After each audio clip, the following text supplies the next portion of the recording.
Buenas tardes a todos. Primero saludarlos, contarles que hoy les voy a hablar de una película que se llama Argo y está basada en hechos reales. Así que, bueno, espero que les interese, que podamos hacer una especie de viaje un poco a la historia, que es un tema que me gusta bastante.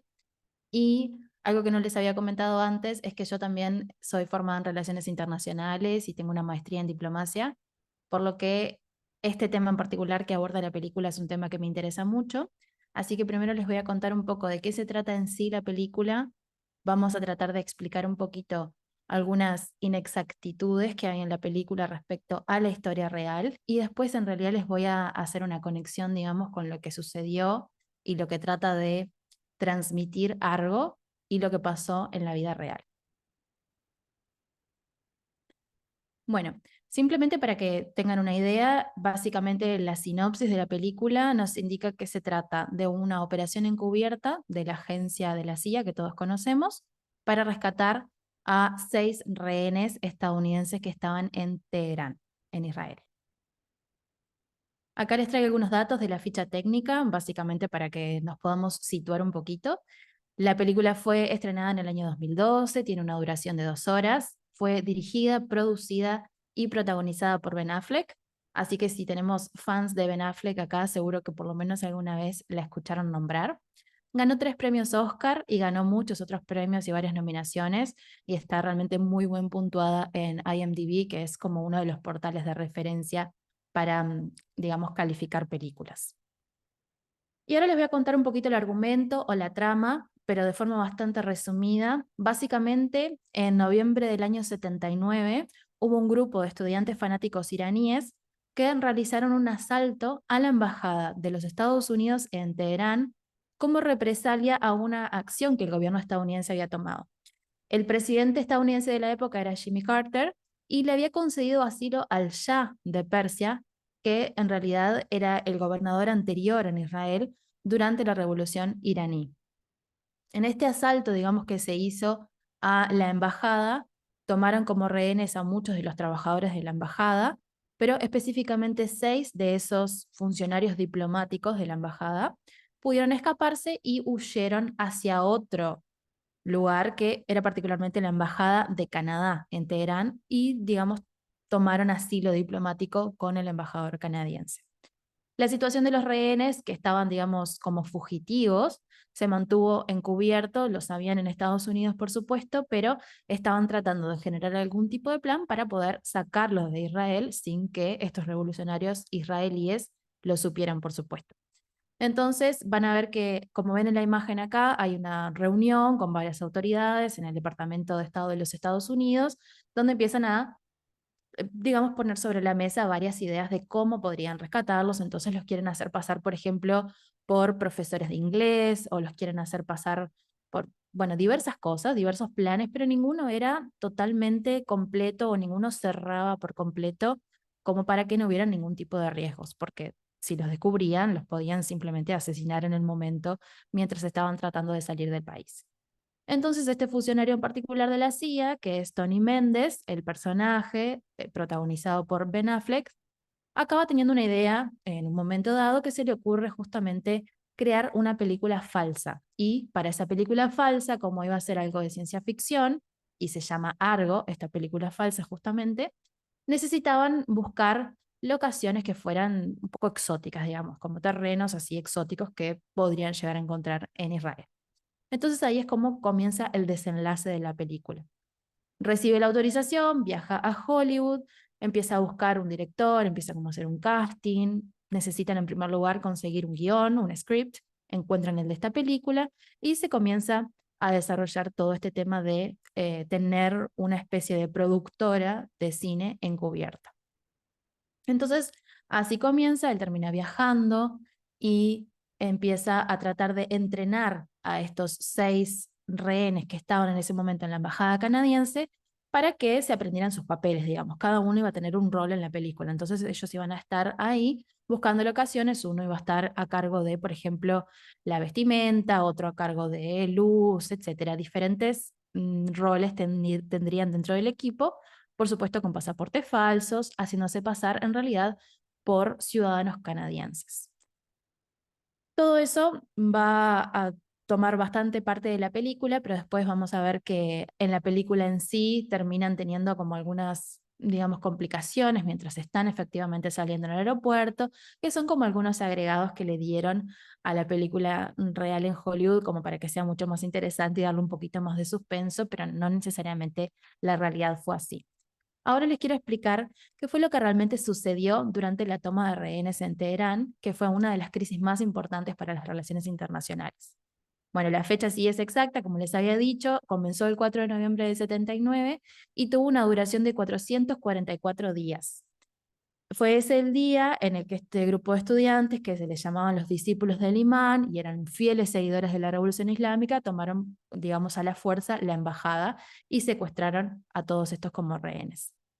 Bien, esto tuvo como una motivación política y religiosa, por lo que ya les comenté, que queda como muy claro en la película en sí, esta represalia, digamos, a la acción del gobierno de Estados Unidos, por lo que había hecho el presidente Carter, pero también religiosa, porque el Shah anterior tenía una forma de gobernar Israel que era más occidentalizada, digamos, y muchos de los iraníes más tradicionales no querían tener esta perspectiva para su sociedad, para su país, querían tratar de respetar más que nada las tradiciones islámicas y sobre todo en lo económico.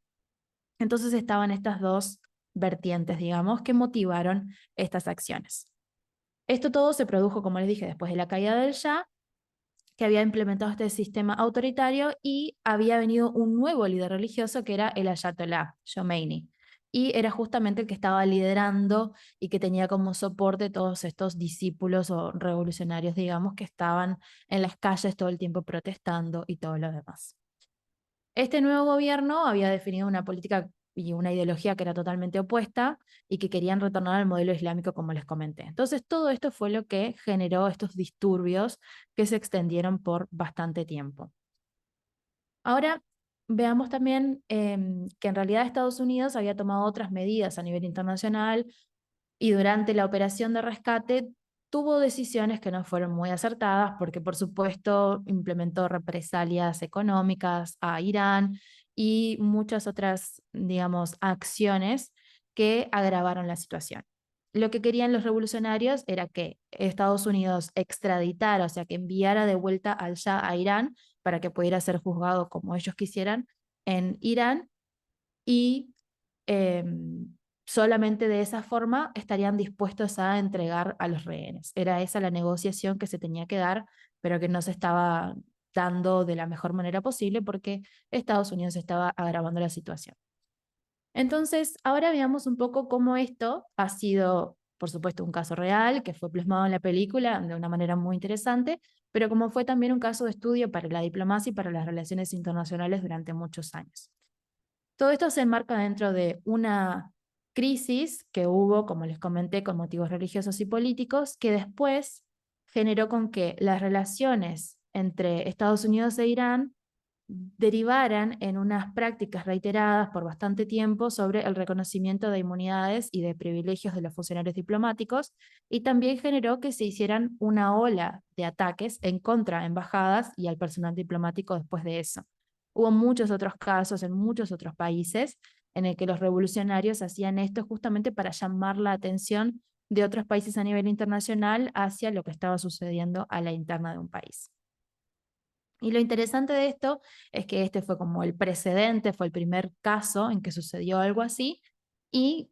como podrán saber tal vez, estas situaciones que involucran a más de dos países se tienen que resolver ante algún tipo de tribunal internacional. En este caso, la Corte Internacional de Justicia fue la que analizó la situación y lo analizó desde una perspectiva de la responsabilidad internacional. Ese fue el punto núcleo, digamos, en el que se consideró todo el caso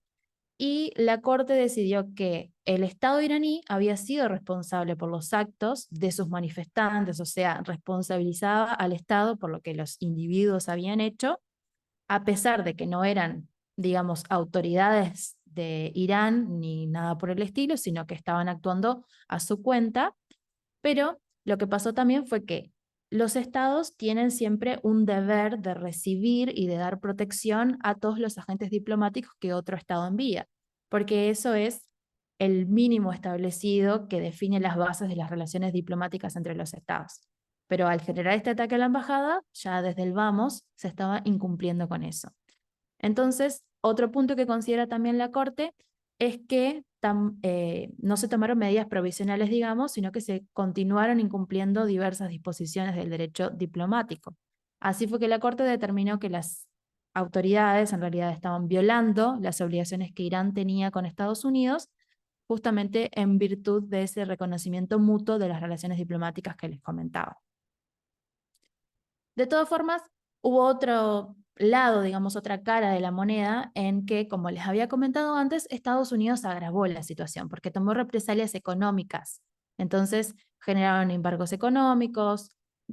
de diferentes maneras en el ámbito internacional hacían otras acciones que, digamos, le molestaban a Irán, y la Corte lo tuvo en cuenta, pero no estudió en profundidad la legalidad de esas medidas que Estados Unidos había adoptado para tratar de ejercer presión y que no permitían que la crisis terminara y que se resolviera de la mejor manera posible. De todas formas, después de que la Corte dio su pronunciamiento, digamos, terminó sucediendo que se liberaron los rehenes, luego de que estos 6 rehenes efectivamente pudieron escapar con esta operación de la CIA y llegaron a Canadá. El tema es que todo esto quedó siempre en secreto. Estados Unidos no se hizo públicamente cargo de esta operación, sino que a los ojos de la comunidad internacional, el país que había llevado adelante la operación y que había salvado y que había traído de vuelta a sus casas a estos rehenes había sido Canadá. Entonces, bueno, como para concluir un poco, esto fue algo real que tuvo muchas repercusiones en las relaciones entre ambos países y que tuvo muchas repercusiones también en olas de ataques y en olas revolucionarias que sucedieron en otras regiones del mundo, y que fue un caso de estudio desde el punto de vista diplomático porque a partir de ahí se empezaron a tomar, digamos, en cuenta otras medidas cuando se establecen relaciones entre los países, y este tipo de, digamos, resoluciones de las cortes internacionales acaban sentando precedentes para resolver otros casos a futuro antes de que tengan que llegar al punto tal de una situación tan grave como una crisis en el que hay muchísimas personas tomadas como rehenes por más de 410. Así que bueno, ese es el final. Espero que les haya gustado y que por lo menos les haya dado ganas de ver la película o de leer un poquito más sobre este episodio tan interesante de la historia. Gracias.